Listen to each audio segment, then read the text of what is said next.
और गृहस्थ धर्म।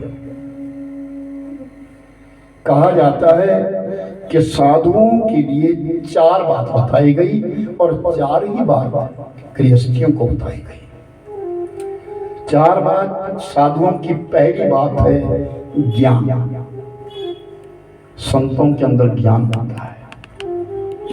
दूसरी बात दर्शन। संतों का दर्शन करने मात्र से पुण्य मिल जाता है।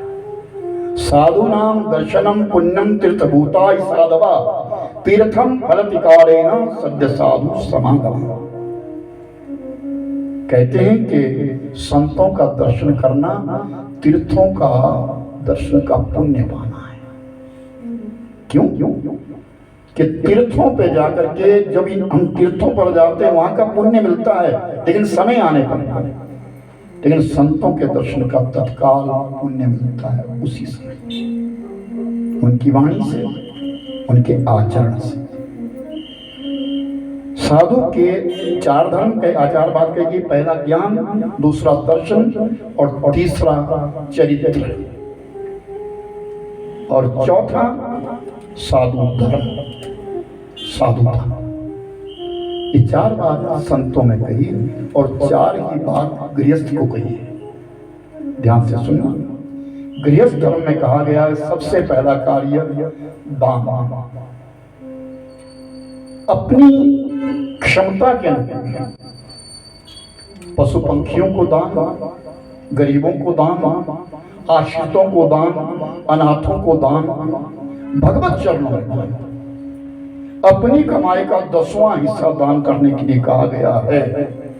जो कुछ हम कमाते हैं उसका 10वां भाग जो है भगवत चरणों में समर्पण होना चाहिए।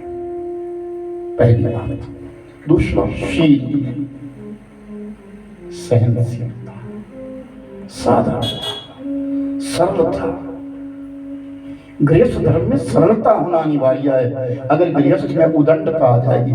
स्वामी बुद्ध जी महाराज, महात्मा बुद्ध महाराज एक जब में प्रवचन कर रहे थे तो किसी एक व्यक्ति ने बीच से कहा, महाराज एक प्रश्न है मेरा, कहिए। हम किसी की प्रशंसा करते उससे हमको क्या मिलता है, और अगर हम किसी को गाली दे देते हैं, किसी से हम विद्रोह कर देते हैं किसी का, तो उससे हमको क्या मिलता है। तो महात्मा बुद्ध ने कहा जिसकी तुम प्रशंसा करोगे वो तुमको जीवन भर अपने गले लगा करके रखेगा, और जिससे तुम द्रोह करेंगे वो तुम्हारी दुश्मनी पैदा हो जाएगी। इसलिए गृहस्थ धर्म में कहा शीलता,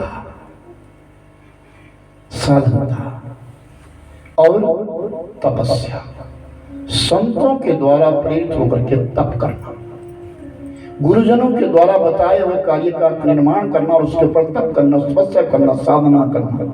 और चौथी बात भावना रखना। हमारी श्रद्धा होनी चाहिए, भाव होना चाहिए। यादृशी भावना तस्या तादृशी फलम लभेत। जैसी जिसकी भावना है वैसा फल मिलता है। अगर हम मूर्ति मान रहे हैं, उसको पत्थर मान रहे तो पत्थर है, अगर भगवान मान रहे तो भगवान है। ये तुम पर निर्धारित है हमारी भावना कैसी है।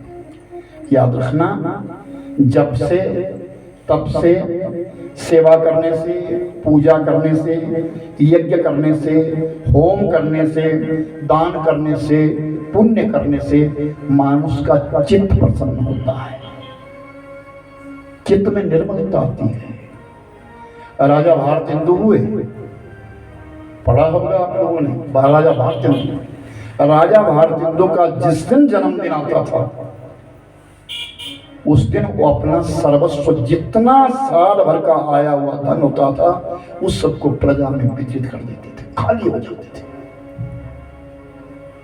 जिस कक्ष में, जिस कमरे में ज्यादा सामान होता है वहां व्यक्ति बैठ करके उपासना नहीं कर सकता। जिन घरों में अधिक सामान होता है उन घरों के लोग भी अस्त व्यस्त होते हैं, सीमित, हमारी जरूरत का सामान। जितनी हमको हमारे लिए जरूरत है,